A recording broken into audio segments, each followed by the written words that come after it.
This baby can understand his parents' conversations right after birth. He can tell when his mother is changing his wet diaper, and he secretly watches his father fight monsters every day to learn combat techniques. His name is Arthur, and he starts escaping from his crib when he's only a few months old. He knows how to avoid his busy mother when she's doing housework and sneaks over to the bookshelf to read magic books that are bigger than he is. Most people awaken their magic talent around the age of 20. Arthur, who cannot yet speak or walk, somehow learns magic at an incredible speed and accidentally blows up his own house. By the time his parents find him, Arthur is already floating in the air using magic. This is only the beginning. In his very first battle, Arthur breaks his father's weapon, displaying power far beyond his age. His parents, both adventurers, are utterly shocked. By the time Arthur turns 4, he can already match strength with fighters and race against assassins. Even when surrounded by hundreds of enemies, Arthur manages to take down the mage to die with him in a desperate, life-or-death situation. To uncover the secret behind this extraordinary child, we have to look back at his life before he was reincarnated. Arthur once lived in a world without magic, where only advanced technology existed. Born as an orphan at the very bottom of society, Arthur relied on his strength and intelligence to rise through endless battles. With blood-stained hands and an iron will, he ultimately reached the pinnacle of power and became the strongest king in his world. Arthur's later years were filled with suffering. He lived each day on edge, constantly guarding against assassination attempts from his enemies. In many ways, death felt more like a release than a tragedy. After death, Arthur was reincarnated into a completely different world. Now in the body of a newborn baby, he initially thought he was dreaming. That changed when something else captured his attention. Both of his parents were able to use magic, a mysterious power that is completely absent in his previous life. In this new world, monsters and adventurers roam freely. Some of the strongest fighters possess power that rivals that of fighter jets. Arthur feels a long-lost sense of joy stirring within him. It is a mix of excitement for the unknown and the warmth of family. In his previous life, Arthur was trapped in a cycle of bloodshed and betrayal with no one he could truly trust. Now everything is different. He has a father named Reynolds and a mother named Alice who love him deeply and unconditionally. Arthur cherishes this brand new life. While other babies are busy wetting their diapers, he works hard to control his bladder and uses every moment to read and learn about the new world. The continent is home to 3 main races: humans, elves, and dwarves. They rely on the power of magic and progress slowly, with no existence of technological weapons. The professions of magic mainly falls into 2 categories. One is sorcerers like Alice, who summon various elements for offense and support. The other is warriors like Reynolds, who use magic to enhance their bodies for combat. As the strongest king in his previous life, Arthur possesses an extensive reserve of knowledge. Supernatural powers also existed in his former world, though they are much weaker than magic. Arthur works hard to organize the knowledge from both worlds, seizing every opportunity to gather information about warriors and sorcerers. Whenever this happens, his parents always interrupt his studies. They prefer that Arthur grow up more slowly and spend more time with them. In his previous life, Arthur grew up in an orphanage, where family love feels like a luxury. It seems God sense his longing for affection and grant him the greatest compensation in this life. Surrounded by his parents' love and care, Arthur gradually grows up. The former strongest king has now become a child who knows how to act spoiled. By sulking, Arthur earns the chance to read magic books, awakening the magic within his body more than 10 years earlier than ordinary people. Reynolds and Alice look at the accidentally destroyed house and their child floating in midair. Their first reaction isn't shock or pride, but relief that Arthur is safe. Alice's tears fall onto Arthur's face, and in that moment, Arthur begins to cry uncontrollably as well. He can resist all kinds of emotions, except the warmth of family. However, Arthur doesn't slow down his progress despite being surrounded by love. In his previous life, he witnessed too many weak people being killed without reason. Arthur understands that having loved ones means he must become even stronger to protect them. Reynolds is shocked to discover that Arthur, at only 4 years old, is already terrifyingly strong. During their first training session, Arthur breaks Reynolds' weapon with a single strike. This good news, however, causes a disagreement between Reynolds and Alice. Reynolds wants to send Arthur to train under a powerful mentor, hoping to secure a brighter future for their son. Alice, worried that Arthur is too young to take care of himself, firmly refuses to be separated from him. Sensing the tension at home, Arthur suggests that his parents travel with him. Reynolds and Alice can't bear to part with Arthur, so they immediately accept his suggestion. The couple contacts their former adventurer companions and asks them to escort the whole family to a distant city. The team has a well-balanced composition, covering nearly every profession. All the adventurers warmly welcome Arthur except for one, the silent assassin, Jasmine.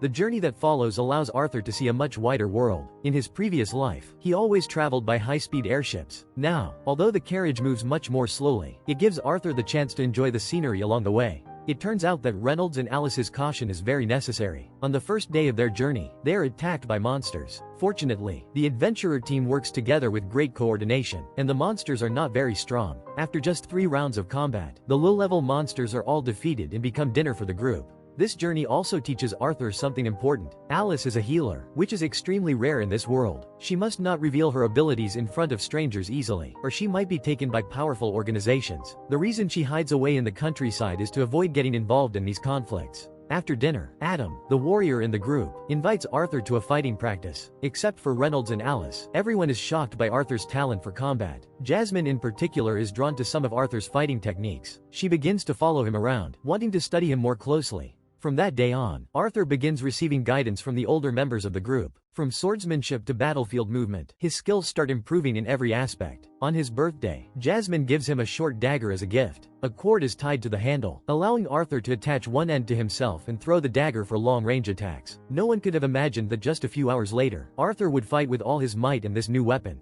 Just as they are about to set off again, Arthur notices that Alice wants to vomit. He recalls how his mother hasn't had much of an appetite during the journey, and Arthur can't help but feel a bit worried. Soon something far more worrying happens. They are surrounded by a group of bandits who only want the women and children and plan to kill all the men. In terms of individual combat ability, Arthur's group is actually stronger. Unfortunately, the sheer number of enemies is overwhelming, as if no matter how many they defeat, more enemies just keep coming.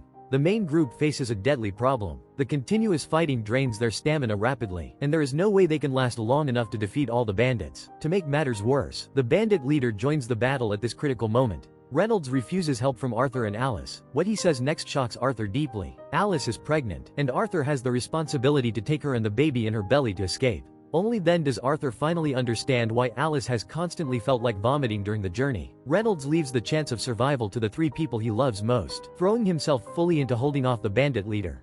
Jasmine and the others also help take down part of the bandit group. Arthur does not waste any time. He grabs Alice's hand and tries to escape. At that moment, a mage among the bandits launches a sneak attack. Arthur pushes Alice out of harm's way and falls off the cliff himself. In his final moment, Arthur throws the short dagger Jasmine gave him. Using the rope tied to the handle, he entangles the mage and drags him down the cliff together. In that moment, Arthur's world seems to go completely silent. He can no longer hear his mother's cries, and tears begin to fall from the corners of his eyes. He does not fear death, but his only regret is parting with the parents who love him so deeply. He longs to hold on to this hard-won happiness, and he still wants to introduce himself to the child who has not yet been born. When Arthur regains consciousness, he has no idea why he is inside a mysterious cave. In front of him stands a giant creature. Arthur tries to attack, but she effortlessly knocks him aside. Fortunately, the giant creature does not seem hostile. She brings him a large pile of fruit and insists that he eat his fill before asking her any questions. As Arthur eats, he begins asking questions and learns that the giant creature is named Sylvia. She brings him good news that Arthur's parents have safely escaped. Overwhelmed with emotion, Arthur begins to cry once again and sincerely thanks Sylvia from the bottom of his heart.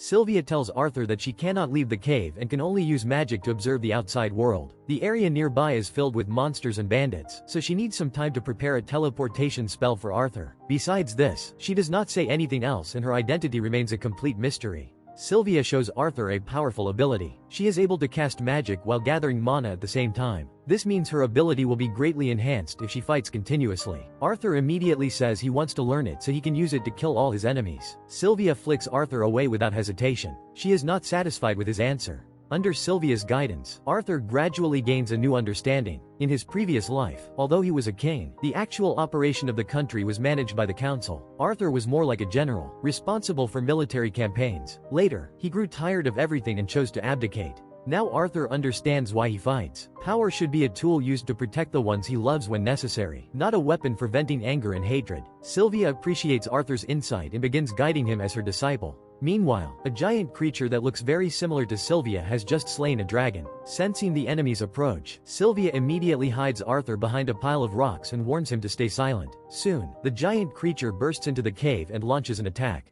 Sylvia releases her seal and begins fighting with her full power in her dragon form. Unfortunately, the enemy proves to be even stronger and soon discovers Arthur's presence. Sylvia activates her most powerful ability, Time Stop. She hands Arthur a dragon egg and a feather, then marks his arm with a strange tattoo. In the final moments of her life, Sylvia unexpectedly calls out Arthur's name from his previous life. She hopes that this man, given a second chance, will no longer be ruled by negative emotions or live a life shrouded in darkness. Arthur has many questions he wants to ask, but unfortunately, Sylvia has no time left. Arthur must leave now. Not everyone is as kind as Sylvia. When her time-stop spell ends, the enemy launches a fierce assault. Using the last of her strength, Sylvia detonates the entire cave.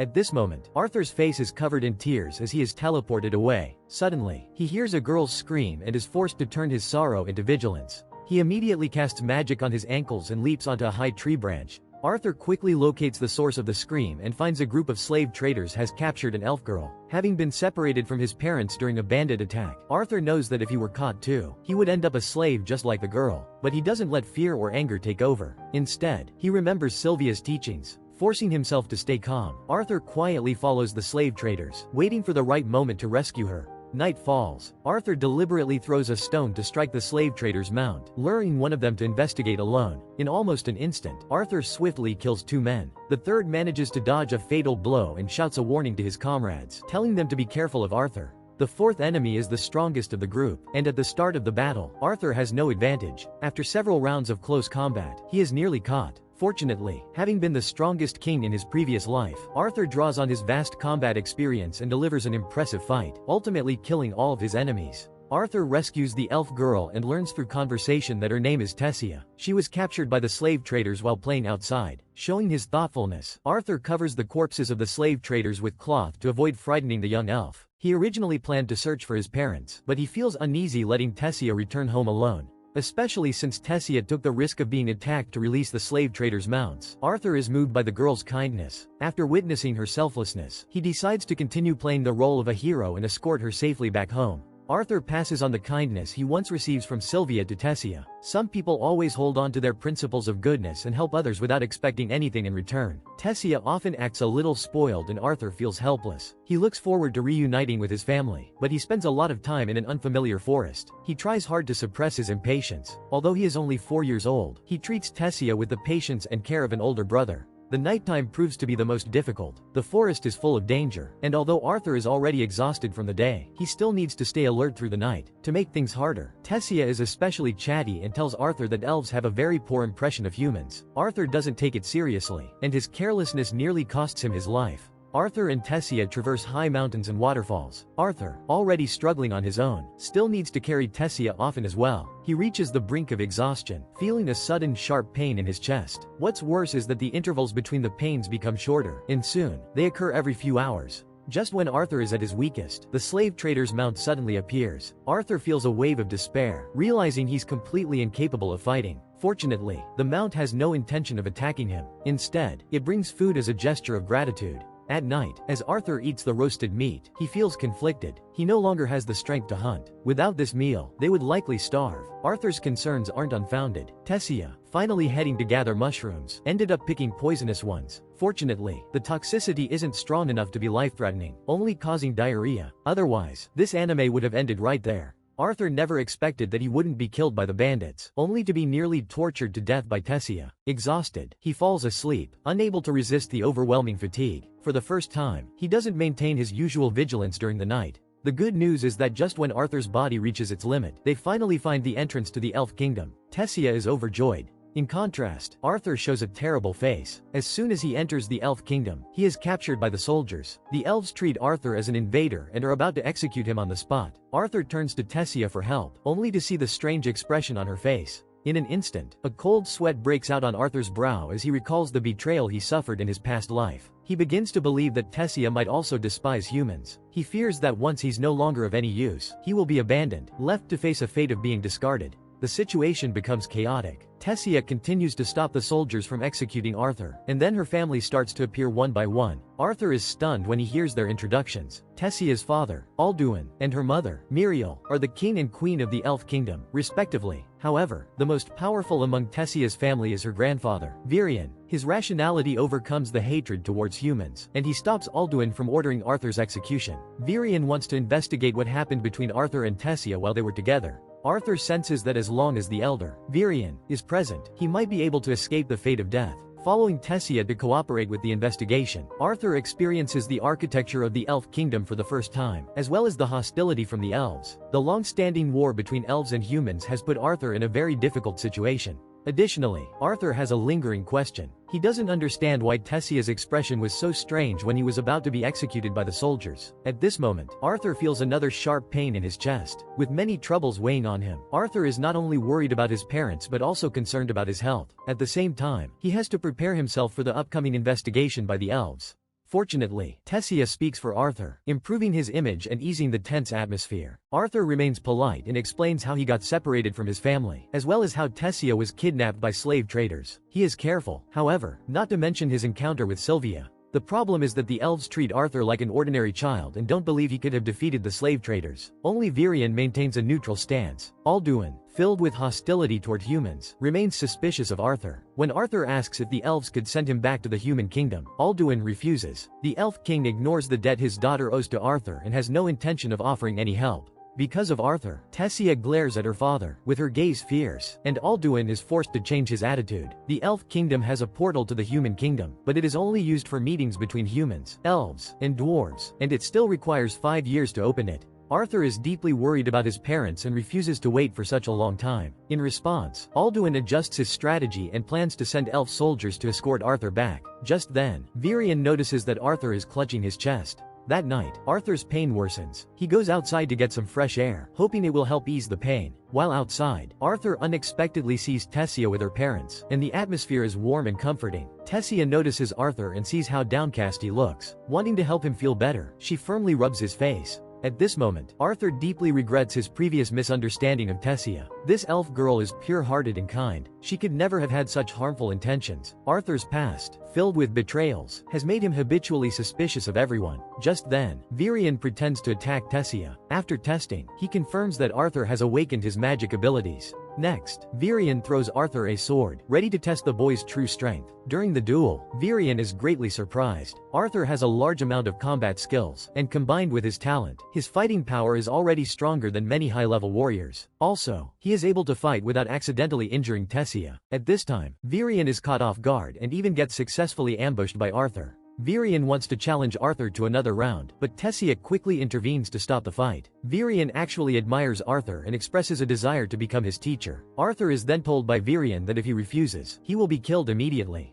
Just then, Arthur suddenly falls unconscious. In his mind, he sees another version of himself tormented by pain. Ahead of him, a mysterious creature appears. As Arthur tries to get a clearer look at it, Tessia wakes him up. Tessia is deeply concerned about Arthur's health and brings important news. Virian wasn't threatening Arthur into becoming his disciple, but wants Arthur to stay in the elf kingdom to receive treatment. At this moment, Virian is in a heated argument with Alduin. According to the traditions of the elf kingdom, a human like Arthur is not allowed to remain there for long, but Virian is unusually stubborn. Next, he plans to take Arthur to visit an old friend. On the way, Virian expresses his gratitude to Arthur. He has noticed that Tessia smiles more when she's with Arthur than she ever did before. As the kingdom's sole heir, Tessia experienced betrayal from friends at a very young age. This makes Arthur realize that Tessia isn't as cheerful as she appears. Soon after, Arthur meets Virian's old friend, Linnea. Like Arthur's mother, Alice, Linnea can use a special magic beyond the 4 basic elements. She then begins to guide Arthur by having him focus on a bowl of water and recall the faces of his parents.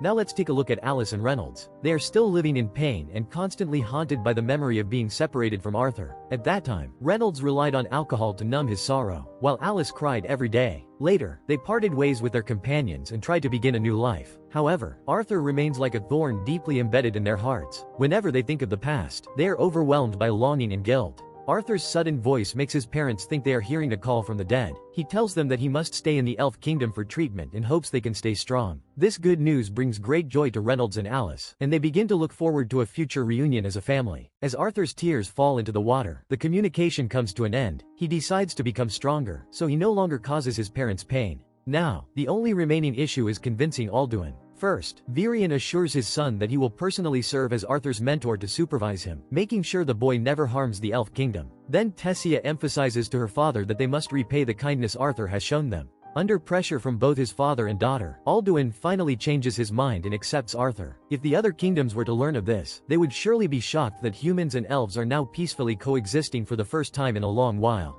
Arthur holds Tessia's hand as he finally takes the time to truly appreciate the beauty of the Elf Kingdom. In his previous life, Arthur spent all his time striving to grow stronger, neglecting many things in life that hold deeper meaning. His good mood is soon disrupted by a group of elf children. Most elves still harbor hatred toward humans, and in their teachings to the younger generation, they often portray humans as savages. As a result, many elf children are upset by Tessia getting close to a human. Arthur has no intention of quietly enduring their hostility. After all, he still retains the memories of an adult from his past life, and when it comes to arguing, he's far more capable than these kids. Phyllis, the leader of the elf children, finds himself outmatched in the argument and furiously challenges Arthur to a duel. He even threatens that if Arthur refuses, it will tarnish Virian's reputation. The elf elders don't stop Phyllis' rude behavior. In fact, they also hope to witness Arthur's defeat. However, the battle turns out to be far beyond their expectations. Arthur doesn't even use magic. He knocks Phyllis unconscious with a single ordinary punch. Their strength isn't even in the same league. After this brief incident, Arthur faces a new trial. He unexpectedly inherits the will of beasts, which is the reason for the pain in his chest. But this isn't necessarily a bad thing. Under Virian's guidance, Arthur has a chance to turn this beast will into real combat power. He looks forward to this path with excitement, sensing that this life will be far more thrilling than his last. Time flies. Arthur has been training under the former elf king Virian for 3 years. He is often paired with the elf princess Tessia for combat practice. Over the past 3 years, Tessia has grown a lot. She awakened her magic power at the age of 9 and is considered a once-in-a-century genius among the elf race. Because of this, the princess has gone from someone who once needed Arthur's protection to someone who can now fight him for dozens of rounds. After combat practice, Virian gives lessons on magical knowledge. The main elemental magics are fire, water, wind, and earth. Humans can choose one type of magic to learn, and only a very few can control multiple elements. In the past, the beast's will inside Arthur never fully awakens, and the pain in his chest hinders the improvement of his magic power. Now Virian decides to help awaken Arthur's beast will. What happens next surprises everyone. Arthur lets out a roar similar to that of a dragon, and a powerful force blasts everyone nearby away. Arthur falls into a coma, and Virian becomes very serious. At dusk, Arthur wakes up. When questioned by Virian, he admits that the will inside him is not from an ordinary beast, but from Sylvia, the will of a dragon. Virian warns Arthur to keep this a secret. The will of a dragon is extremely rare, and once exposed, it will attract dangerous attention from many people. In addition, Virian tells Arthur that in 4 months, a youth exchange event will be held between humans, elves, and dwarves. At that time, the teleportation gate will open, and Arthur will have the chance to reunite with his family. The news surprises Arthur greatly. His training is originally planned to last 2 more years, but now he suddenly has to part ways with Virian and Tessia. Late at night, while Arthur is unable to sleep, the dragon egg gifted by Sylvia suddenly cracks open. A dragon hatchling emerges successfully. Inspired by Sylvia's name, Arthur decides to name the little one Sylvie. Sylvie looks like a small cat, and if Arthur does not say anything, very few people can tell she is actually a dragon. Interestingly, although Sylvie cannot speak any human language, she is able to communicate basic thoughts with Arthur through their minds. At dawn, Tessia sees Sylvie and finds her incredibly cute. She keeps trying to adopt the little creature. Virian, with his vast knowledge, immediately recognizes that Sylvie is a dragon. He once again reminds Arthur to introduce Sylvie to others as an ordinary beast.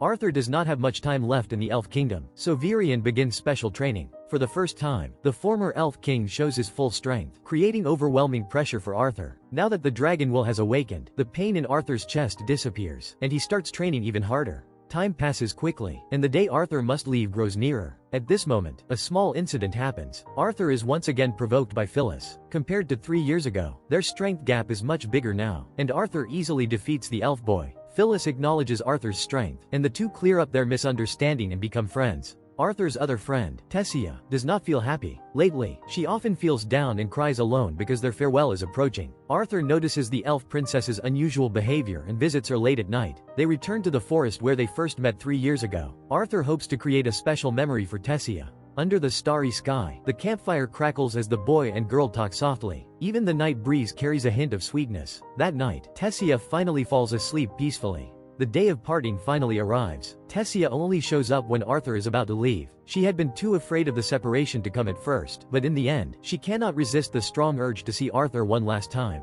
As they share a final embrace, the teleportation gate activates. When Arthur sees his parents again, the three of them feel a bit distant at first, followed by joy. After all, it has been 3 years since they last met, and all of them have changed a lot in appearance. Arthur now also has a younger sister named Eleanor. The little girl is drawn to Sylvie and, because of that, quickly accepts Arthur as well. Arthur tells his parents about his experiences. For safety reasons, he hides the fact that he met Sylvia and only says that Sylvia is an ordinary beast. Reynolds also tells his son about his current situation. He now works at a high-end auction house, training security personnel. They are currently staying at the home of the auction house's owner, Vincent. Magic power is divided into 5 levels, and each level has 3 stages. Reynolds is now at level 3, stage 1, which makes him a mid-level warrior among humans. When Reynolds hears that Arthur is already at level 2, stage 3, he becomes extremely excited. No one feels jealous of their own son. Reynolds only wants to have a sparring match with Arthur now. Just then, Vincent returns with his wife Tabitha and daughter Lilia. His relationship with Reynolds is less like that of a boss and employee and more like that of close friends. Sylvie, with her naturally adorable charm, wins Lilia's affection, just like she did with Tessia and Eleanor.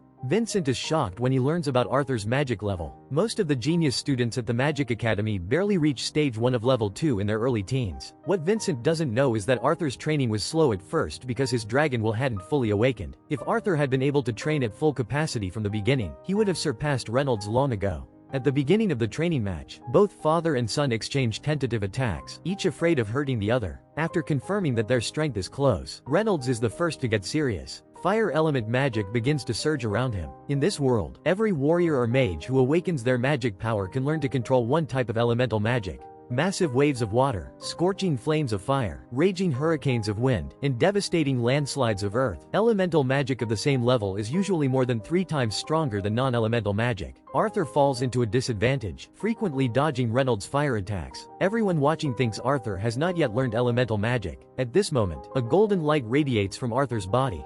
The boy brings another surprise. He has not only learned elemental magic but also mastered both water and fire elements at the same time, making him a very rare multi-element magic user. Interestingly, Vincent is even more excited than Reynolds. Everyone wants to have more powerful friends, and based on the talent Arthur has shown, this boy is certain to become a top-tier powerhouse in the future. Especially when Vincent hears that Arthur awakened his magic power at the age of 3. He immediately decides to send Arthur to a magic academy for further studies. Tabitha quickly adds that she and her husband will cover all of Arthur's tuition fees in full. This investment is highly forward-looking. If Vincent's auction house has a top-tier warrior on its side, even members of the royal family will have to treat them with respect in the future. Vincent has professional connections with the headmaster of the Magic Academy and promises he can secure Arthur's admission. Arthur, however, says he is too tired from today's events and heads back to his room to rest. By giving no direct response, he politely declines the proposal to enroll in the Magic Academy. When Arthur leaves the room alone, he receives an invitation from Lilia, and the two of them head to the kitchen together. Although this young lady acts reserved in front of her parents, she is actually very cheerful in private. Arthur hears from a maid that Vincent and Tabitha hope their daughter will become a mage, but Lilia has never awakened any magical talent. Whenever she feels pressured, she sneaks into the kitchen to eat a lot. Arthur realizes that his arrival as a genius might also be a source of pressure for Lilia. Just as Arthur is thinking about how to help Lilia, the sudden arrival of a group of old friends shifts his attention. Reynolds' adventurer teammates rush over to see the boy as soon as they hear Arthur is back. Arthur feels the warmth of these older companions, especially Jasmine, who treats him like her little brother and looks after him with great care. The welcome Arthur receives exceeds his expectations. Tabitha takes him to get a new haircut, while Lilia picks out new clothes for him. Together, they visit Vincent's auction house. During the tour, Arthur is mocked by a group of students from the Magic Academy. Lilia tells him that these students act even more arrogant than members of the royal family because of their privileged status. Soon, they meet again. Lilia hopes to buy a monster core to help herself awaken. At the shop, she runs into the same students from the Magic Academy. These boys are used to bullying ordinary people. Arthur does not want to compromise anymore, and just as he is about to fight, Tabitha finally arrives. The noble lady reveals her identity. The students know that Vincent has donated a lot of money to the Magic Academy, so they do not dare to cause trouble and choose to leave for now. Later, when Vincent hears about the conflict, he comforts Arthur and tells him not to worry. The incident will not affect his admission. Suddenly, Lilia questions Vincent, asking if her spot at the academy will be replaced by Arthur. Ignoring her parents' explanations, she runs off to the kitchen, feeling deeply upset. Arthur decides to help Lilia cheer up, knowing that what she cares about most is losing her parents' love. At dawn, Arthur brings the adults unexpected news. He has sent Lilia to the Elf Kingdom for training, hoping it will help her awaken her powers sooner and meet her parents' expectations. Vincent is devastated. The only thing he ever wanted for his daughter was happiness, but now she has left her hometown to endure hardship in pursuit of strength. After Vincent speaks from his heart, Lilia suddenly appears. This is actually part of Arthur's plan. He wants to help the father and daughter overcome their misunderstandings and let Lilia truly understand the love her parents have for her. After that, Arthur begins his next plan. Drawing on the training insights he gained in the Elf Kingdom, he guides Lilia through her own training. He finally helps the young lady break through her bottleneck and awaken her magic. That night, Lilia goes to the kitchen again, but this time, not to escape in frustration, but to celebrate with joy. After a brief period of happiness, a new crisis is slowly approaching Arthur. Vincent hosted the auction house's 10th anniversary celebration, and even the royal family attended in grand attire. Arthur was so focused on the auction items that he didn't notice Sylvia had been missing for a long time. At this moment, Sylvia was targeted by the king's personal mage. Arthur tried to communicate amicably to take Sylvia away, but the mage wouldn't have it. The respect the mage received by being close to the king made him extremely arrogant. He even threatened to kill Arthur's family. This enraged Arthur. His family was the most important thing to him in this life. In an instant, a terrifying killing intent enveloped the entire auction house, and by the time Arthur calmed down, he had already caused immense panic. Arthur thought the killing intent he displayed would be enough to make the mage give up Sylvie, but what happened next was beyond his expectation. The mage first manipulated the king, trying to forcibly buy Sylvie. After being rejected, he then teamed up with the soldiers to launch an attack. Arthur no longer held back. He first knocked down the soldiers, then unleashed his potential, casting a time-stop spell. Arthur learned this from Sylvia, and the mage's leg was stomped on by Arthur. Arthur fell unconscious after severely overdrawing his stamina. When he woke up, he was back in his bedroom. This whole commotion ended peacefully, with the king firing the soldiers and the mage, blaming them for attacking without authorization. The king did this for another reason, to show goodwill to Arthur. The king wasn't aware that Arthur used time-stop magic, but Arthur's talent in instantly knocking down soldiers was something the king already admired. Reynolds initially didn't accept the king's reconciliation. This father was even willing to go to war with the king for his son. Arthur was more rational. He clearly knew he wasn't strong enough to start a rebellion. This incident made Arthur feel a greater sense of urgency. He needs to become strong quickly, strong enough that no one in this world can harm his family. Arthur decides to further his abilities by joining the Magic Academy, where he meets the headmistress. Don't underestimate this old woman. She's easily among the top 5 strongest individuals Arthur has encountered. The headmistress had heard about Arthur's talent from Vincent, and she's here to test the boy's potential. Arthur tries attacking the headmistress with elemental magic, but none of his attacks land any effective damage. Her incredible strength is completely at odds with her appearance. She stands her ground without dodging, yet effortlessly nullifies every attack. In fact, when Arthur unleashes his full power, the headmistress simply knocks him back. What's more, the headmistress doesn't wield mainstream elemental magic.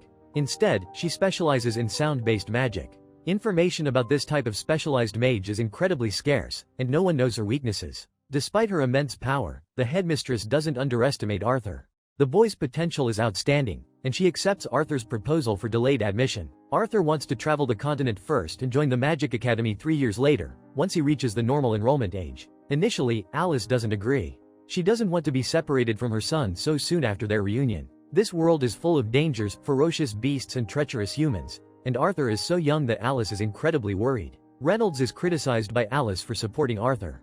However, the father has good intentions. Staying hidden at home for safety would actually cause Arthur to lose his ability to confront danger. Reynolds suggests finding an adult to travel with Arthur, which would allow Arthur to explore the continent with added safety. After some discussion, it's finally decided that Jasmine will accompany Arthur. She's skilled in reconnaissance and stealth, which will greatly help protect Arthur. Before they set off, Arthur finds a special sword in Vincent's treasury that perfectly suits him. This sword came from a mysterious old man, and its quality remains unidentified to this day. Arthur doesn't really care. He's satisfied as long as the weapon feels right.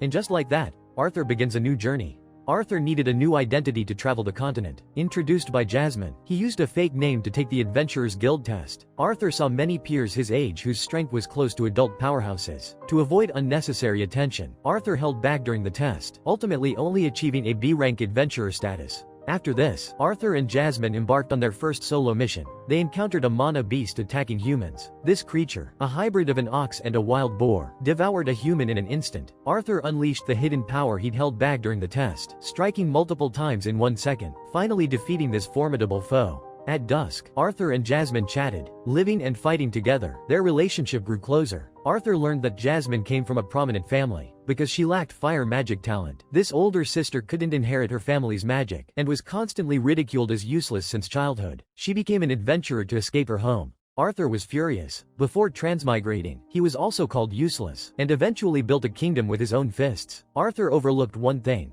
His anger wasn't just due to shared experiences, but also because he had unconsciously fallen for Jasmine. At this moment, Tessia was secretly watching Arthur and Jasmine through a crystal ball. She was highly alert and decided to win the boy back in the next season's story. Congratulations! You've finished another anime recap on my channel. Feel free to rate it in the comment section. I once saw a classic line.